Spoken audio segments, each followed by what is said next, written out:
या बातमीचे प्रायोजक आहेत hotel Badepir, Laxmi market, Vijapur west, Solapur. दुसरी शाखा मुस्लिम बादशाहपेठ, जिंदाशाह मदार चौक, सोलापूर। सोलापूर जिल्हाधिकारी कार्यालयासमोर प्रहार जनशक्ती पक्षाच्या वतीने कृषी मंत्र्यांचा विरोध करत पत्त्यांचा डाव मांडण्यात आला होता। प्रहारच्या महिला नेत्या संजीवनी बारंगुळे यांनी जबरदस्त विरोध करत राज्य सरकारवर सडकून टीका केली। हे सरकार म्हणजे एक नवरा दोन बायका अशी परिस्थिती झाली आहे। दोन बायका फजिती ऐका अशी परिस्थिती निर्माण झाली आहे। कॅबिनेट दर्जाचा मंत्री राज्याच्या विधानसभेत ऑनलाईन रमी गेम खेळतानाचा त्यांचा व्हिडिओ व्हायरल होत आहे। त्यांनी ताबडतोब राजीनामा द्यावा अशी मागणी प्रहारचे नेते जमीर शेख यांनी केली।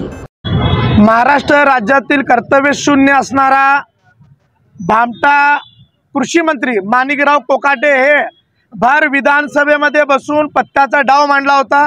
त्या ठिकाणी ऑनलाईन रम्मी खेळत होता आणि हे व्हिडिओ एका आमदाराने ट्विट केल्यानंतर राज्यभर या गोष्टीची वाच्यता झाली आणि कोकाटे परत या संदर्भात खुलासा करण्यासाठी येऊन सांगतो की खालच्या हाऊसमध्ये काय चालू होता हे पाहण्यासाठी मी ते बघत होतो आणि त्यात ते रम्मीचं ॲड आली आणि मी ते स्किप करत होतो असा खोटारडा कर्तव्यशून्य कृषी मंत्री माणिकराव कोकाटे यांनी तातडीने राजीनामा द्यावा। अजित पवार असेल, त्या ठिकाणी एकनाथ शिंदे असतील किंवा मुख्यमंत्री देवेंद्र फडणवीस असतील, अशा माणसाचा राजीनामा घेणं गरजेचं आहे। एकीकडे दिवसाला 8 पेक्षा जास्त शेतकरी आजही कर्जाचे पैसे आत्महत्या करतात आणि हा कोकाटे AC मध्ये विधानसभेमध्ये बसून त्या ठिकाणी पत्त्याचा डाव मांडतो।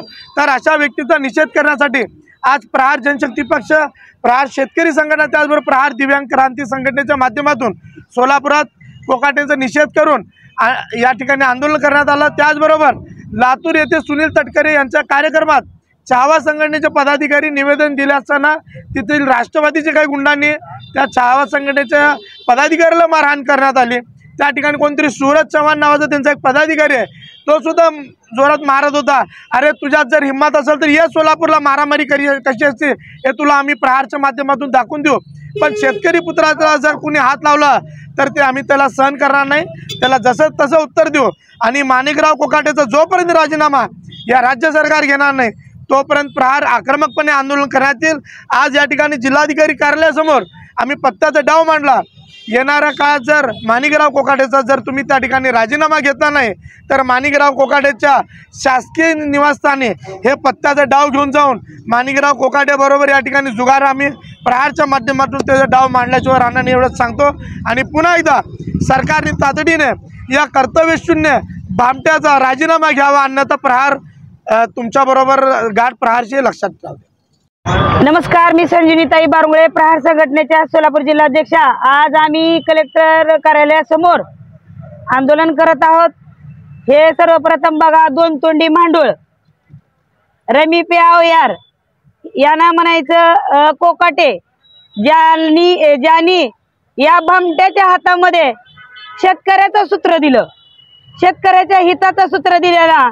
आणि हा भामटा दोन तोंडी मांडूळ दोन्हीकडून जरी पाहिलं तर हा रमी प्याव यार हा कृषी मंत्री कोकाटे याचा सर्वप्रथम जाहीर निषेध करते।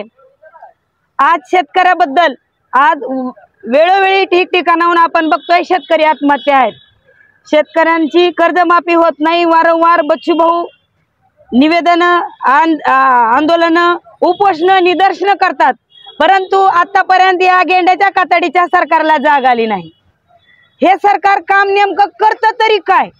आम्ही ज्या सरकारला निवडून दिलं आतापर्यंत या सरकारनं काम काय केलं आतापर्यंत पूर्ण महाराष्ट्राला पण कळलं नाही। ज्या बी कुठल्या आम्ही मागण्या मागतोय, दिव्यांगाच्या बाबतीत मागणी मागितली, अभ्यास करू, शेतकऱ्याबद्दल मागणी मागितली, आम्ही अभ्यास करू, मराठा आरक्षणाची मागणी मागितली, अभ्यास करू। मग यांना काय येतच नसेल तर आमची चूक झाली का यांना मंत्रिमंडळामध्ये बसवलंय? आम्ही काय गुन्हा केलाय का की यांना मंत्रिमंडळामध्ये बसवलंय? सगळ्या महाराष्ट्राला माहित आहे, ज्यावेळी ही लांडगे विधानसभेचं निवडणूक लागलं त्यावेळी घरोघरी जाऊन उघडी नागडी लेकरं काकाला घेतली, म्हाताऱ्या मामापाशी बाबा म्हणाले, मित्र म्हणून मित्राच्या खांद्यावर हात टाकला आणि मतदान घेतलं। खरं तर त्यांना आणखीन कोण इशारा देते की एका साडीवर बाई म्हातारी होत नाही, त्यांना वाटत असेल। खरं तर या लोकसभेचा डाव त्यांचा फेल झाला, राज्यसभेच्या वेळी निवडणुकीच्या टायमिंगला यांचा डाव सक्सेस झाला असं वाटतंय। आणि यांना म्हणतात की लाडक्या बहिणीने यांना निवडून दिलं। अरे बामट्यानो, तुम्हाला लाडक्या बहिणीने निवडूनच दिलं नाही।